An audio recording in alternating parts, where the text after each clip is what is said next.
ছোটবেলায় ভীষণ দুরন্ত ছিলেন। নিত্যদিন দুষ্টুমি, হইচই, এমনকি মারপিট করে বেড়াতেন। দুরন্ত বানার জন্য একদিন বাবা কঠোর শাসন করলে শেখ আকিজউদ্দিন বাড়ি থেকে পালান। বাবার পকেট থেকে লুকিয়ে সাথে নেন মাত্র 17 টাকা। উঠে পড়েন খুলনা থেকে কলকাতাগামী ট্রেনে। সময়টা ছিল 1940 সাল। তার বয়স তখন মাত্র 12 বছর। কলকাতায় মাথা গোজার কোনো ঠাঁই ছিল না তার। শিয়ালদহ স্টেশনে 1 পয়সায় কাগজ ছিঁড়ে ইটের উপর মাথা রেখে ঘুমাতেন। 17 টাকার সঞ্চয় ফুরিয়ে আসছে দ্রুত। কিছু তো একটা করা দরকার।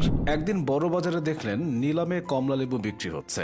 নিলামে অংশ নিয়ে 2.5 টাকায় 4 টুকরি কমলা লেবু কেনেন। প্রথম দিন ওই কমলা বিক্রি করে লাভ হয় 10 পয়সা। আকিজউদ্দিনের ব্যবসায়ী জীবনের সেই ছিল শুরু। জীবনে একদিনেই কেউ চূড়ায় ওঠে না। অনেক শ্রম ও সাধনায় পার হতে হয় এক একটি ধাপ। আকিজউদ্দিনও এগিয়ে গেছেন সেভাবেই। গড়ে তুলেছেন আকিজ গ্রুপ নামের এক ব্যবসার সাম্রাজ্য। 10 পয়সার মুনাফার ব্যবসাকে মৃত্যুর সময় রেখে গিয়েছিলেন 5,000 কোটি টাকার ব্যবসায়। তার সন্তানেরা সেটাকে 14,000 কোটিতে উন্নীত করেছেন।